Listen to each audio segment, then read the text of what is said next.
أعوذ بالله من الشيطان الرجيم بسم الله الرحمن الرحيم إن الذين يغضون أصواتهم عند رسول الله أولئك الذين امتحن الله قلوبهم للتقوى لهم مغفرة وأجر عظيم۔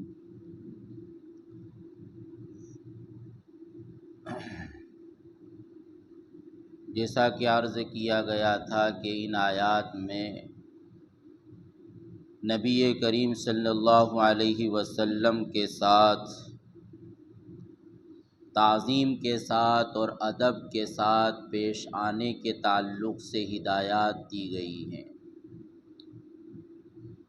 کہ نبی کی بات کے مقابلے میں اپنی بات پیش نہ کرے اور نبی کی آواز پر اپنی آواز کو بلند نہ کرے، نبی سے اس طرح زور سے بات نہ کرے جس طرح آپس میں ایک دوسرے سے بات کرتے ہیں، اور یہ اللہ کے نزدیک اتنا بڑا گناہ ہے کہ کہا جا رہا ہے کہ اگر تم اس طرح کرو گے، نبی کی عظمت کا اور نبی کے ادب کا لحاظ نہیں کرو گے تو اللہ تبارک و تعالیٰ تمہارے تمام کیے کرائے اعمال کو برباد کر دے گا۔ ان تحبط اعمالکم وانتم لا تشعرون، نیکیوں کا غارت ہو جانا، برباد ہو جانا، اللہ کے یہاں ان اعمال کا کوئی وزن نہ ہونا، یہ کوئی معمولی وعید نہیں ہے، اور یہ جو وعید ہے اعمال کا حبط اور تمام کی کرائی عبادات اور نیکیوں کا ضائع ہو جانا، یہ دراصل کفر پر، شرک پر اور مرتد ہو جانے پر قرآن مجید نے وعید بیان کی ہے کہ آدمی شرک کا ارتکاب کرے تو وہاں یہ وعید بیان کی گئی، جیسے فرمایا لئن اشرکت لیحبطن عملک، کہ اگر تم شرک کرو گے تو اللہ تعالیٰ تمہارے تمام اعمال کو برباد کر دے گا۔ جتنی بھی نیکیاں آج تک کی ہیں، شرک کرنے کے بعد ان میں سے کسی بھی نیکی کا کوئی بھی اعتبار اور کوئی بھی شمار نہیں ہوگا۔ کفر پر وعید ہے وَمَن يَكْفُرْ بِاللَّهِ وَمَن يَكْفُرْ بِالْإِيمَانِ فَقَدْ حَبِطَ عَمَلُهُ، کہ جب آدمی کفر اختیار کرتا ہے تو اس کا عمل بھی برباد ہو جاتا ہے۔ مرتد ہو جانا یعنی ایمان لانے کے بعد، اسلام میں داخل ہونے کے بعد اس دین کو چھوڑ دینا اور کسی دوسرے دین کو، مذہب کو اختیار کر لینا۔ وَمَن يَرْتَدِدْ مِنْكُمْ عَنْ دِينِهِ فَيَمُتْ وَهُوَ كَافِرٌ فَأُولَئِكَ حَبِطَتْ أَعْمَالُهُمْ فِي الدُّنْيَا وَالْآخِرَةِ۔ تو یہ جو وعید ہے اعمال کا حبط، یہ دراصل کفر پر وعید ہے، شرک پر وعید ہے، مرتد ہو جانے پر وعید ہے، لیکن یہی وعید یہاں اس عمل پر بھی بیان کی جا رہی ہے کہ نبی کی بات کے مقابلے میں تم اپنی بات پیش کرو، نبی کی سنت کے مقابلے میں تم عرف کو، رواج کو اور رسم کو ترجیح دو، نبی کی سنت کے مقابلے میں تم بدعت کو اختیار کرو، اور نبی کی سنت کے مقابلے میں بزرگوں کے تجربے سے جو وظائف ثابت ہے ان کو اختیار کرو۔ تو یہ چیز گویا اللہ کے نزدیک بہت خطرناک ہے، یعنی ایک آدمی سنت پر عمل نہیں کرتا تو یہ بھی گناہ ہے، لیکن یہ اتنا بڑا گناہ نہیں، اتنا یہ کہ انسان سنت کے مقابلے میں اپنی رائے پیش کرے، کہ اللہ کے رسول نے یہ کہا تو میں یہ کہتا ہوں، اللہ کے رسول نے اگر یہ کہا تو فلاں نے یہ بات کہی ہے، دنیا یہ کہتی ہے، سائنس سے یہ کہتی ہے، میری لوجک یہ کہتی ہے، کامن سینس کی بات یہ ہے، تو نبی کی سنت کے مقابلے میں، نبی کے ارشاد کے مقابلے میں اس طرح کی باتیں کرنا یہ بہت خطرناک ہے۔ اسی طرح نبی کی سنت کا مذاق اڑانا، ایک آدمی کوئی چیز اختیار نہیں کرتا ہے الگ چیز ہے، ایک آدمی مثلا داڑھی نہیں رکھتا یہ بھی گناہ ہے، لیکن جو داڑھی رکھے اس کا مذاق اڑایا جائے، ایک آدمی خود اپنے پائچے کو اوپر ٹخنوں سے اوپر نہیں رکھتا، لیکن جو رکھتا ہے اس کا مذاق اڑایا جاتا ہے، ایک آدمی خود اپنے سر پر ٹوپی یا امامہ باندھ کر نہیں رکھتا، لیکن جو ایسا کرتا ہے تو وہ اس کا مذاق اڑاتا ہے۔ تو یہ مذاق اڑانا، دین کے چھوٹے سے حکم کا مذاق، مسواک کرنا سنت ہے، اللہ کے رسول نے اس کی تاکید فرمائی۔ اب کوئی اس کا مذاق اڑائے کہ یہ لکڑی گھسنے کا کیا مطلب ہے؟ تو آج تو ماڈرن زمانہ ہے، طرح طرح کے ٹوتھ پیسٹ آ چکے ہیں، طرح طرح کے برش آ چکے ہیں، تو آدمی مسواک کا جو ایک چھوٹی سی سنت ہے انسان کی نظر میں، اللہ کے یہاں اگرچہ اس کا ثواب، لیکن اس کا کوئی مذاق اڑاتا ہے تو یہ مذاق اڑانا بہت خطرناک ہے۔ یہاں جو بات کہی گئی کہ نبی کی بات کے مقابلے میں اپنی بات پیش کرنا، اس میں یہ سب چیزیں داخل ہیں، اور اس کے علاوہ کچھ اور بھی اعمال ہیں حدیث میں کہ جس پر اتنی سخت وعید ہے کہ تمام کیے کرائے اعمال اور عبادتیں اور نیکیاں انسان کی ضائع ہو جاتی ہیں، اللہ کے یہاں اس کا کوئی شمار نہیں ہوتا۔ مثلا ایک حدیث میں ایک وعید آئی ہے، عصر کی نماز کو جان بوجھ کر چھوڑنا، عصر کی نماز کو جان بوجھ کر چھوڑنا، تو اس پر اللہ کے رسول صلی اللہ علیہ وسلم نے وعید فرمائی۔ حضرت بریدہ ابن حصیب کی روایت ہے کہ من ترک صلاۃ العصر حبط عملہ،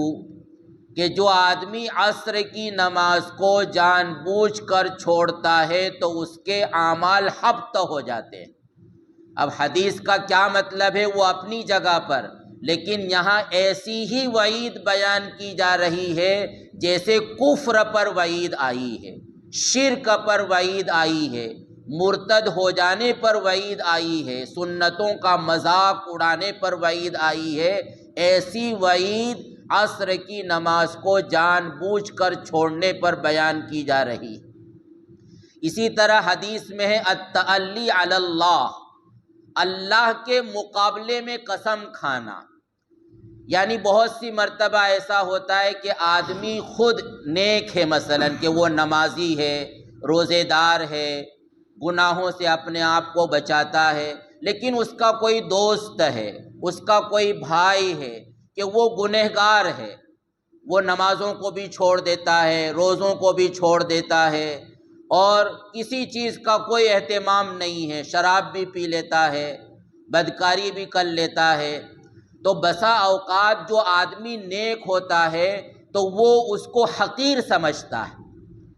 کہ گویا اپنے آپ کو متعلق سمجھتا ہے کہ میں تو جنت میں جاؤں گا، اور وہ اپنے بھائی کو، اپنے دوستوں کو جو گناہ پر گناہ کر رہا ہے وہ حقیر سمجھتا ہے، اور اس کے دل میں یہ آتا ہے کہ یہ کتنا گھٹیا آدمی ہے، یہ مرے گا تو سیدھا جہنم میں جائے گا، اور بسا اوقات وہ غصے میں آ کر اپنے ایسے گنہگار بھائی کو، اپنے گنہگار دوستوں کو غصے میں آ کر یہ کہہ دیتا ہے کہ خدا کی قسم اللہ تیری مغفرت نہیں کرے گا، میں نے تجھے لاکھ سمجھایا کہ نماز پڑھا کر، شراب نہ پیا کر، برائی نہ کیا کر، روزے رکھا کر، قرآن کی تلاوت کر، لیکن تو مانتا ہی نہیں، میں قسم کھا کر کہتا ہوں کہ اللہ تیری مغفرت نہیں کرے گا۔ یہ اتنا بڑا گناہ ہے کہ حدیث میں اللہ کے رسول صلی اللہ علیہ وسلم نے ایک واقعہ بیان کیا دو بھائیوں کا یا دوستوں کا، کہ ایک بہت نیک تھا، عبادت گزار تھا، اور دوسرا ایسا ہی آدمی تھا، اور وہ اس کو سمجھاتا رہا، لیکن وہ جب بھی دیکھتا تو کسی نہ کسی گناہ میں بھی وہ لگا ہوا ملتا۔ تو ایک مرتبہ اس نے قسم کھا کر کہہ دیا کہ جا، اللہ تیری مغفرت نہیں کرے گا۔ تو اللہ کو اس کی یہ قسم اتنی بری معلوم ہوئی کہ اللہ نے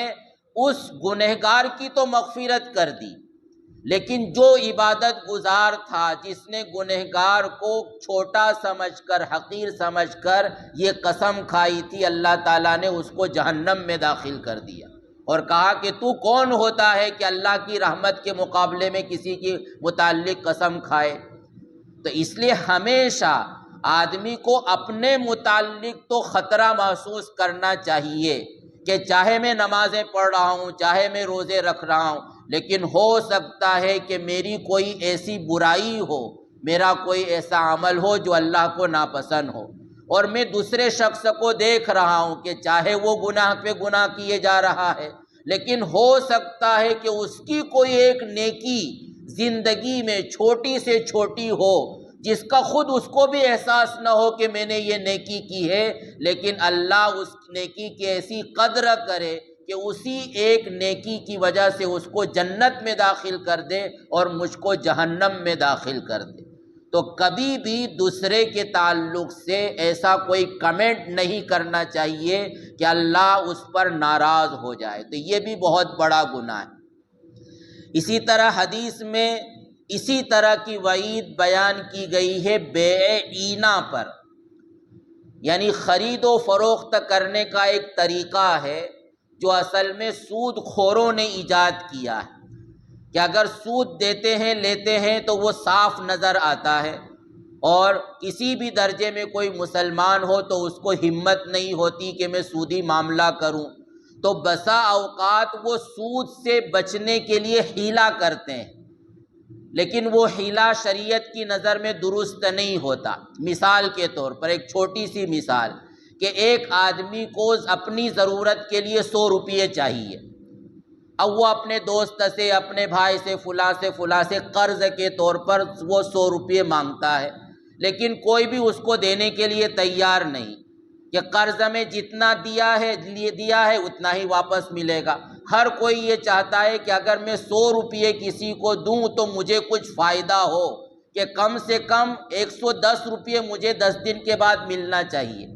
تو اب اگر آدمی صاف یہ کہتا ہے کہ ٹھیک ہے میں تجھے 100 روپے دے رہا ہوں، لیکن کل مجھے تو 110 روپے واپس لوٹانا ہے،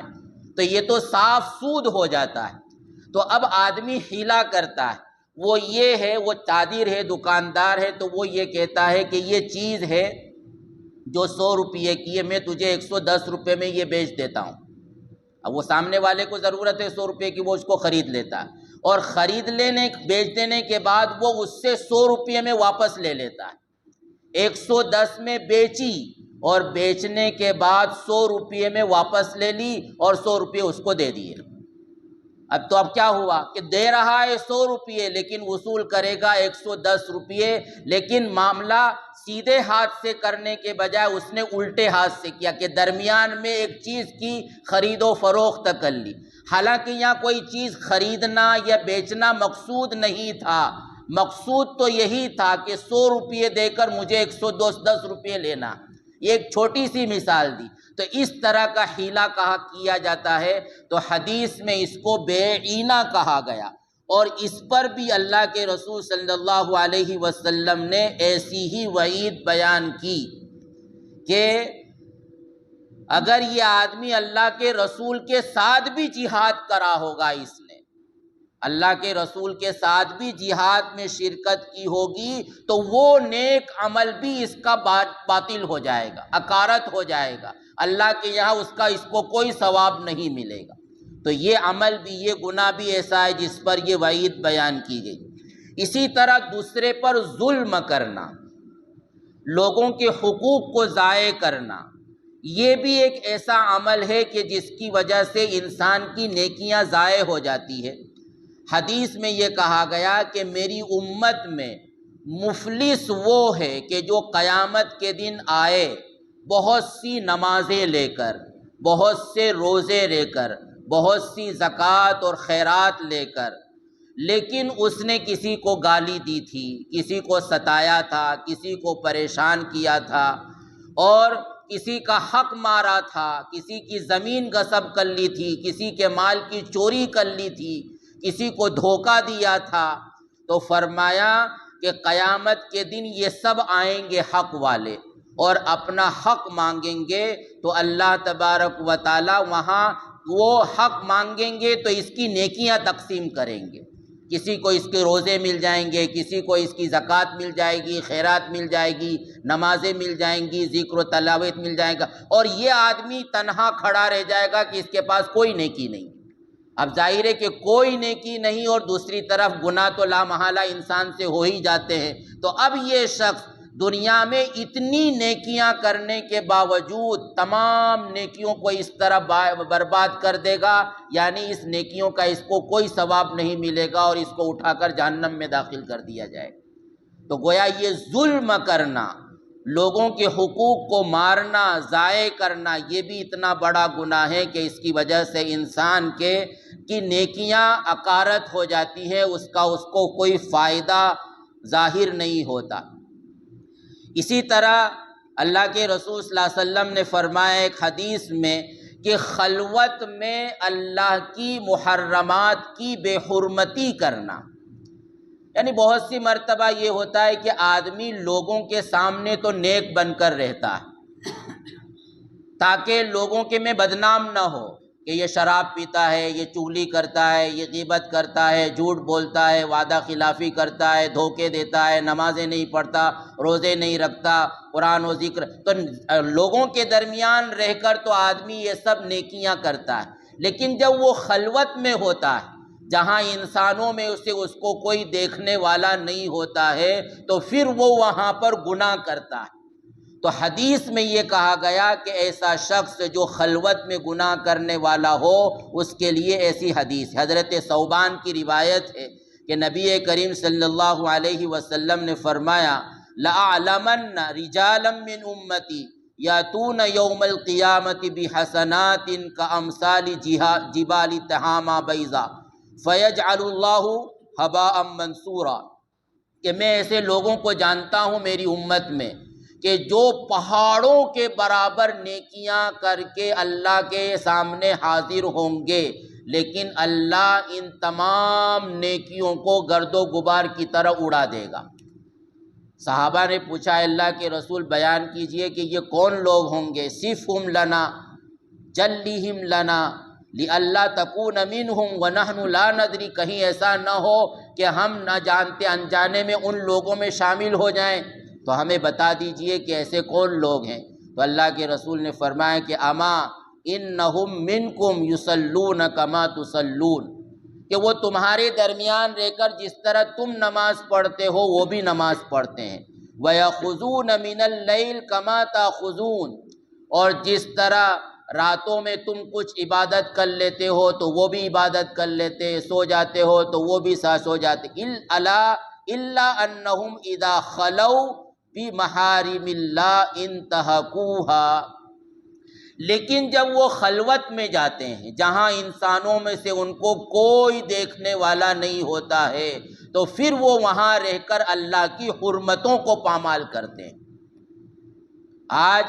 یہ بات نیٹ کے زمانے میں، موبائل کے زمانے میں بہت اچھی طرح سمجھ میں آتی ہے کہ آدمی موبائل کے ذریعے، نیٹ کے ذریعے کیا گناہ نہیں کر سکتا۔ ہر وہ گناہ کر سکتا ہے جس گناہ کو لوگوں کے درمیان رہ کر کسی کی آنکھ کے دیکھتے ہوئے انسان کو شرم آتی ہے۔ وہ اپنی بیوی سے شرماتا ہے، اپنے بیٹوں سے شرماتا ہے، ماں باپ سے، دوستوں سے شرماتا ہے، لیکن خلوت میں جا کر وہ گناہ کرتا ہے تو فرمایا کہ یہ وہ گناہ ہے خلوت میں کیا جانے والا کہ قیامت کے دن چاہے وہ پہاڑوں کے برابر نیکیاں لے کر آئے، لیکن اللہ تعالیٰ ان تمام نیکیوں کو خلوت کے ان گناہوں کی وجہ سے ہباء منصورا، گرد و اڑنے والا گرد و غبار، یعنی اس کا کوئی وزن نہیں ہوگا میزان میں، ترازو میں، سب نیکیاں یہ ضائع جائیں گی۔ اسی طرح اللہ کے رسول نے اسی طرح کی کچھ وعیدیں بیان فرمائی ہیں بدعت کرنے پر، یعنی وہ کام کرنا کہ جو اللہ کے رسول سے ثابت نہیں اور صحابہ سے ثابت نہیں ہے، نہ شریعت کے اصول سے وہ ثابت ہے، بلکہ وہ بالکل شریعت سے ٹکرانے والی بات ہے اور انسان اس کو عبادت سمجھ کر کرتا ہے۔ بہت سے کام وہ ہوتے ہیں کہ جو انسان لوگوں کو دکھلانے کے لیے کرتا ہے، تو دکھلانے کے لیے کرنے کو بھی، عمل کو بھی اللہ کے رسول نے فرمایا کہ یہ چھوٹا شرک ہے۔ یعنی ایک تو وہ شرک ہے کہ مورتی پوجا کرنا، بتوں کے سامنے سجدہ کرنا، لیکن ایک یہ بھی شرک ہے انسان نماز پڑھے لیکن اللہ کی رضا کے لیے نہیں پڑھے، میرے ابا دیکھ رہے ہیں وہ منع کریں، وہ گھر سے نکال دیں گے اس لیے آدمی نماز پڑھ رہا ہے، کہ ابا کو معلوم ہو جائے کہ اس نے نماز پڑھی ہے، فلاں کو معلوم ہو جائے کہ اس نے نماز پڑھی ہے، تو وہ لوگوں کو دکھلانے کے لیے تلاوت کرتا ہے۔ تو فرمایا کہ یہ عمل بھی شرک کے درجے میں۔ انسان صدقات کرتا ہے، خیرات کرتا ہے، لیکن پھر احسان جتلاتا ہے کہ میں نے تو تیری مدد کی تھی اس وقت جب تیرے پاس کچھ بھی نہیں تھا، اور وہ اس کو تانے دیتا ہے، بار بار اس کو تانے دیتا ہے، گویا چند روپیے دے کر اس کو اپنا غلام بنا لیا۔ تو ایسا صدقہ، ایسی خیرات کہ جب آدمی کسی کو صدقات خیرات دے کر بعد میں اس پر احسان جتلائے، اس کو تانے دے، اس کو نیچا دکھلائے، تو یہ ہے کہ لا تبطلوا صدقاتکم بالمن والاذی، یہ احسان جتلانے کی وجہ سے اور سامنے والے کو تانے دینے کی وجہ سے اللہ اس کے عمل کو اکارت کر دیتے ہیں۔ تو یہ چند اعمال ہیں حدیث میں کہ جس پر ایسی ہی وعید بیان کی گئی ہے جو یہاں وعید بیان کی گئی ان تحبط اعمالکم۔ تو انسان کو چاہیے کہ اس طرح کے تمام اعمال سے اور گناہوں سے اپنے آپ کو بچائے اور اخلاص کے ساتھ، للہیت کے ساتھ، چاہے وہ تھوڑا عمل کرے